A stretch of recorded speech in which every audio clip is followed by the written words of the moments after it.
গাজীপুরের ঐতিহাসিক রাজবাড়ী মাঠে নির্বাচনী জনসভায় ভাষণ দেবেন জামায়াতের আমির ডক্টর শফিকুর রহমান। এই মুহূর্তে সেখানে আছেন আমাদের সহকর্মী ফেরদৌস রহমান, সরাসরি যুক্ত হচ্ছে তার সাথে। ফেরদৌস, গাজীপুরের ঐতিহাসিক রাজবাড়ী মাঠে আজকে জামায়াত আমিরের নির্বাচনী জনসভা করার কথা, তো বর্তমানে সেখান থেকে সর্বশেষ পরিস্থিতি এবং তথ্য জানান আমাদের। ময়মনসিংহের পরে একটু পরে গাজীপুরে নির্বাচনী জনসভা করবেন জামাত ইসলামের আমির ডক্টর শফিকুর রহমান।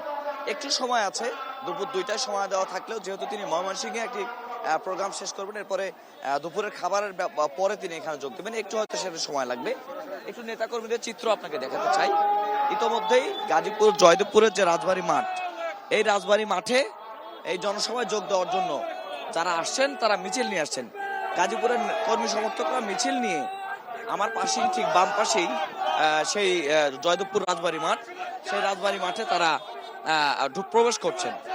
একটি বিষয় হলো, জামাত ইসলামের আমির ডক্টর শফিকুর রহমান তিনি কিন্তু যতই দিন যাচ্ছে ততই ভোটারদের কাছে সমালোচনার জবাব দিচ্ছেন। অর্থাৎ প্রতিপক্ষ বা বিএনপির পক্ষ থেকে যে ধরনের প্রচারণা করা হচ্ছে, তাকে নিয়ে যে কথাগুলো তারা বলছেন, সেই সমালোচনাগুলো তিনি জবাব যেমন শক্তভাবে দিচ্ছেন, তেমনি তিনি বলছেন যে আগামী নির্বাচনে জনগণ কি চায় এটা জনগণের সামনে উভয় দলকে তুলে ধরতে, কারো প্রতি কাদা ছড়াছড়ি না করে জনগণ যে রায় দেবে সেটা তারা মেনে নেওয়ার জন্য প্রস্তুত আছেন, সেটি তিনি বলেছেন।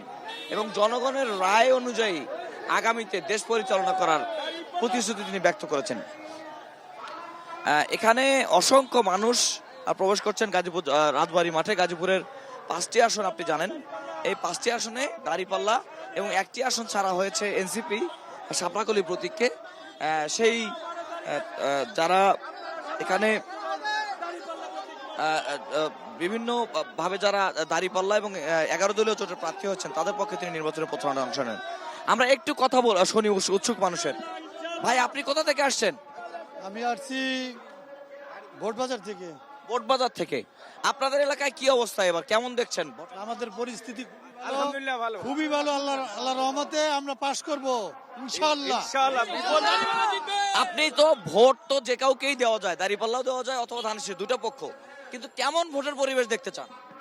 ভোটের পরিবেশ ইনশাআল্লাহ অনেক সুন্দর, এবং আমরা আশা করতেছি বাংলাদেশ জামাত ইসলাম অনেক অনেক অনেক অনেক ভোটে বা অনেক জনসমর্থনে এগিয়ে আছে। ভোট কেন্দ্রে যাওয়া একটা বড় কথা। এর আগে মানুষ ভোট কেন্দ্রে যাইতে ভয় পাইতো, যাইতো না। এবার কি চান না যে সবাই গিয়ে যে যার পছন্দের প্রার্থীকে ভোট দেখ, সেই পরিবেশটা নিশ্চিত থাক? জি ইনশাআল্লাহ, ইনশাআল্লাহ আমরা এটাই পরিস্থিতি চাই, এবং আমি আমার জীবনের প্রথম ভোট এবার আমি দিতে চাই জামাত ইসলামীকে। আপনি কি বলবেন? আমি বলতে চাই, আমরা যে 17 বছর আন্দোলন করে যে ফেসিবাদ দমন করেছি, আমরা দেখতেছি এই 1.5 বছরে নতুন একটি ফেসিবাদ মাথাচাড়া দিয়ে উঠেছে।